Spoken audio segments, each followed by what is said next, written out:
Assalamualaikum warahmatullahi wabarakatuh. Pada pertemuan ke-8 ini, kami dari kelompok 7 akan menyajikan materi teori sastra bab 6.2 sampai dengan bab 7.1.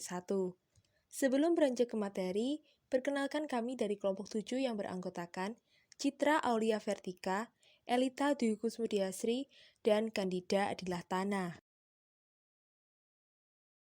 Pada kesempatan kali ini, kami akan menyampaikan inti materi berupa puisi dan prosarkaan.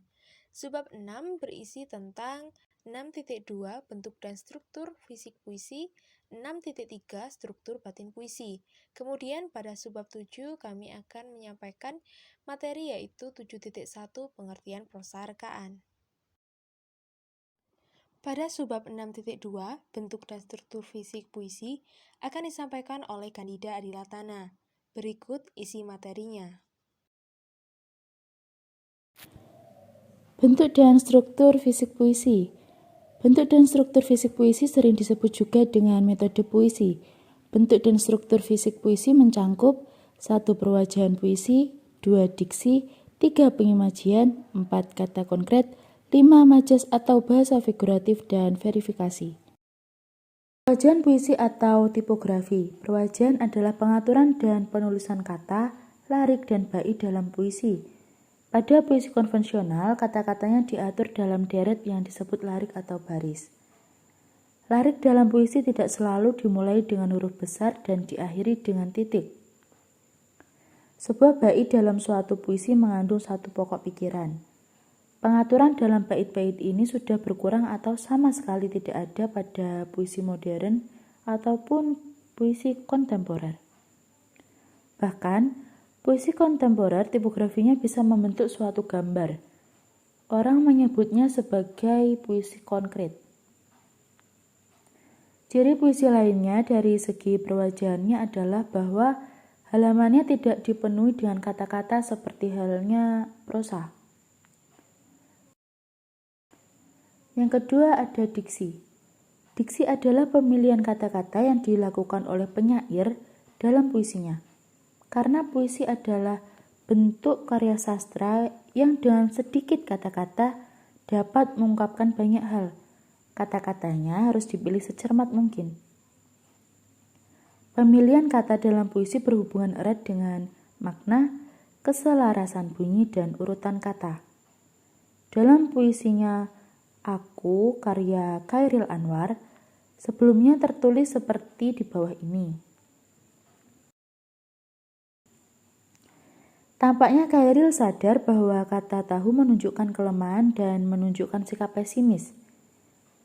Kata itu diubahnya pada penerbitan berikutnya menjadi kata mau, sehingga menunjukkan sikap kuat dan optimis.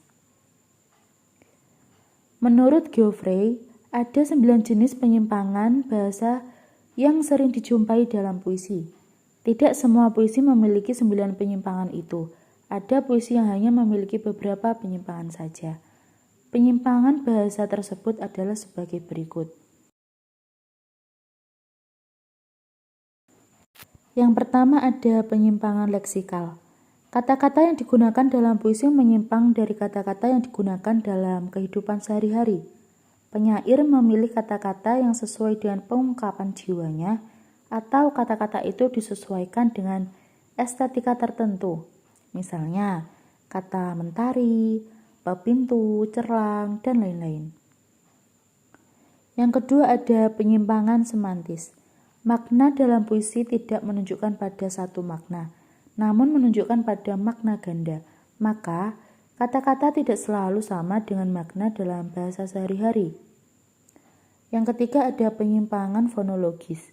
Untuk kepentingan rima, penyair sering mengadakan penyimpangan bunyi dalam puisi perasaan seni karya J.E. Tatengkeng.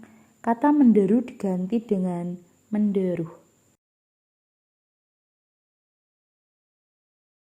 Yang keempat ada penyimpangan morfologis. Penyair sering melanggar kaidah morfologis secara sengaja. Selain untuk keindahan bunyi, hal ini dimaksudkan untuk menunjukkan kekhasan, keindividuan, dan kebaruan. Yang kelima ada penyimpangan sintaksis. Kata-kata dalam puisi tidak membangun kalimat tetapi membangun larik dan baris. Larik puisi tidak harus berupa kalimat karena makna yang dikemukakan mungkin lebih luas dari satu kalimat. Penyimpangan sintaksis digunakan untuk mencapai efek estetis dan untuk menekankan maksud. Dalam puisinya yang berjudul Fragmen, Chairil Anwar menggunakan "aku sudah saksikan", padahal menurut kaidah yang benar, "aku sudah menyaksikan" atau "sudah aku saksikan". Yang keenam, penggunaan dialek. Untuk mengungkapkan makna yang diinginkan, suasana dan perasaan yang sesuai penyair sering menggunakan dialek. Yang ketujuh, penggunaan register. Register adalah ragam bahasa yang digunakan kelompok atau profesi tertentu dalam masyarakat. Yang kedelapan, penyimpangan historis. Penyimpangan historis berupa penggunaan kata-kata kuno yang sudah tidak digunakan lagi dalam kehidupan sehari-hari. Penggunaannya seperti dimaksudkan untuk mempertinggi nilai estetiknya. Yang kesembilan, penyimpangan grafologis. Dalam menulis kata-kata, kalimat, larik, atau baris, penyair sengaja melakukan penyimpangan dari kaidah bahasa yang biasa berlaku. Penyimpangan grafologis adalah penyimpangan sistem tulisan. Misalnya tidak digunakannya huruf besar dan titik. Imaji. Imaji adalah kata atau kelompok kata yang dapat mengungkapkan pengalaman indrawi, seperti penglihatan, pendengaran, dan perasaan. Imaji dapat dibagi menjadi 3, imaji suara atau auditif, imaji penglihatan atau visual, imaji raba atau sentuh, atau imaji taktil. Imaji dapat mengakibatkan pembaca seakan-akan melihat, mendengar, dan merasakan seperti yang dialami oleh penyair. Kata konkret. Kata konkret adalah kata-kata yang dapat ditangkap dengan indera. Dengan kata konkret akan memungkinkan imaji muncul. Perhatikan puisi karya Wahyudi Siswanto di bawah ini. Pada puisi di atas, kata konkret ditunjukkan oleh kata ikan, akuarium, mata, sirip. Kata konkret berhubungan dengan kiasan atau lambang. Kata konkret salju dapat melambangkan kebekuan cinta, kehampaan hidup, kekakuan sikap. Kata konkret rawa-rawa dapat melambangkan tempat yang kotor, tempat hidup, bumi, dan kehidupan.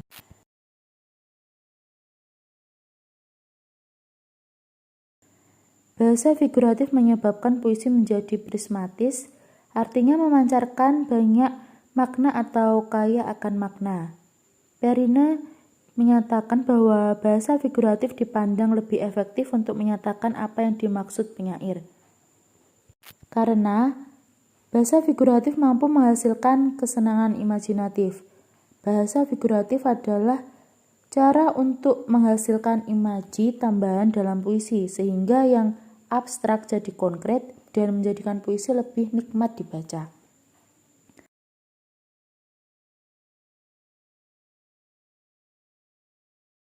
Verifikasi. Rima. Ada sedikit perbedaan konsep rima dengan sajak. Sajak adalah persamaan bunyi pada akhir baris puisi, sedangkan rima adalah persamaan bunyi pada puisi baik di awal, tengah, maupun akhir baris puisi.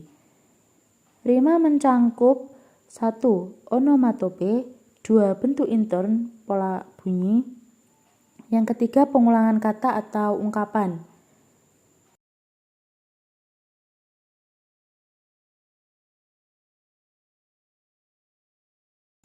Onomatope adalah tiruan terhadap bunyi.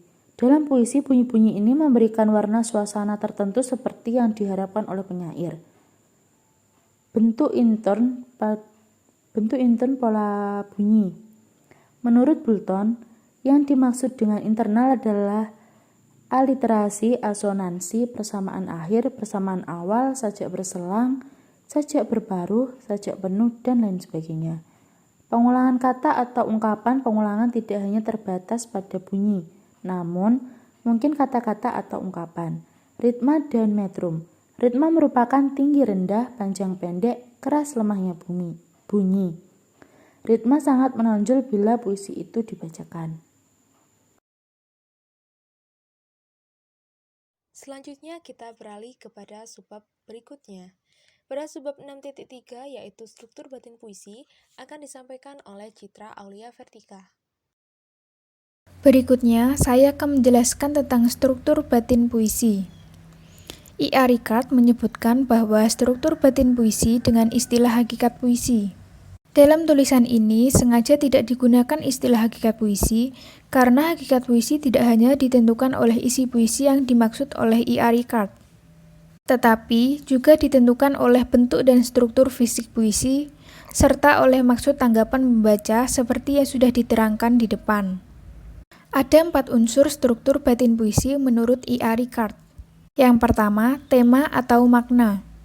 Media puisi adalah bahasa. Tataran bahasa adalah hubungan tanda dengan makna. Karena bahasa berhubungan dengan makna, maka puisi harus bermakna, baik makna tiap kata, baris, bait, maupun makna keseluruhan. Yang kedua, rasa.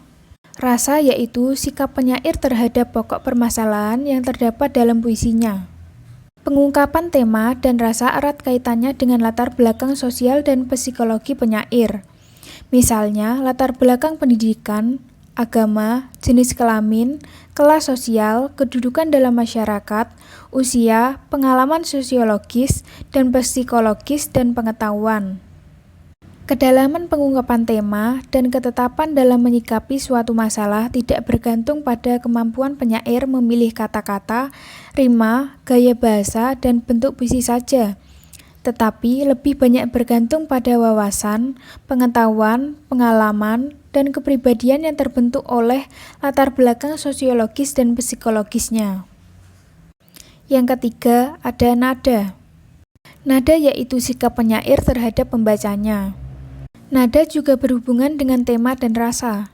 Penyair dapat menyampaikan tema dengan nada menggurui, mendikte, bekerja sama dengan pembaca untuk memecahkan masalah, menyerahkan masalah begitu saja kepada pembaca, dengan nada sombong, menganggap bodoh dan rendah pembaca, dan lain-lain.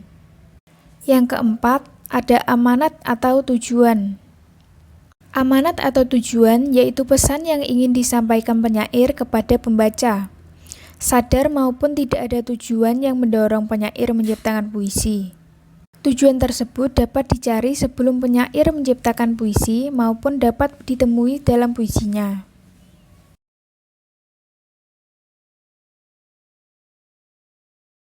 Kemudian pada penghujung materi, yaitu bab 7.1 tentang pengertian prosarkaan, akan disampaikan oleh saya, Elita Dwi Kuswediasri. Pengertian prosarkaan. Dalam bidang sastra, prosa sering dihubungkan dengan kata fiksi atau disebut dengan prosa fiksi. Namun, pada kenyataannya karya sastra yang berwujud prosa dibuat dengan penggabungan bahan dari kenyataan dan hayalan. Maka, istilah prosa fiksi alangkah baiknya disebut dengan prosarkaan.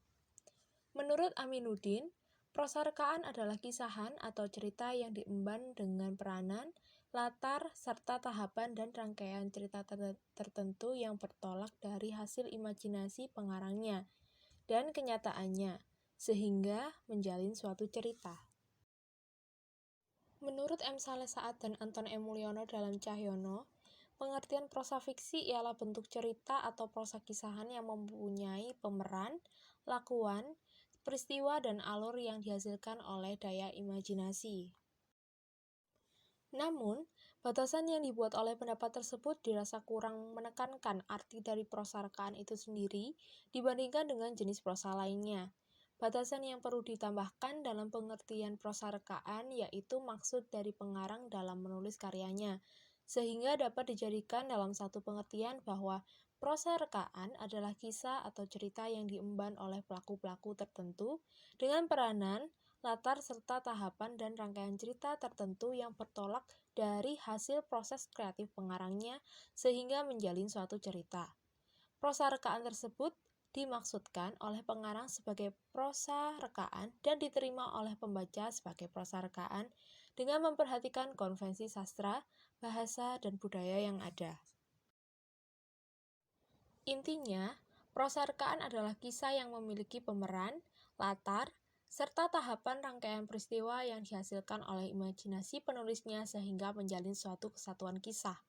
Imajinasi di sini dapat berarti cerminan kenyataan dari berbagai pengalaman, pengetahuan, dan literasi penulisnya. Seperti pendapat Saryono bahwa sastra memiliki kemampuan untuk merekam pengalaman yang empiris natural maupun pengalaman yang non-empiris supranatural. Itu tadi materi yang dapat kami sampaikan dari kelompok 7. Kurang lebihnya kami mohon maaf sebesar-besarnya dan harapan kami semoga apa yang kami sampaikan dapat menjadi wawasan baru bagi teman-teman semuanya. Sekian, terima kasih. Wassalamualaikum warahmatullahi wabarakatuh. Life goes fast, faster when you're older. So don't close your eyes and come back when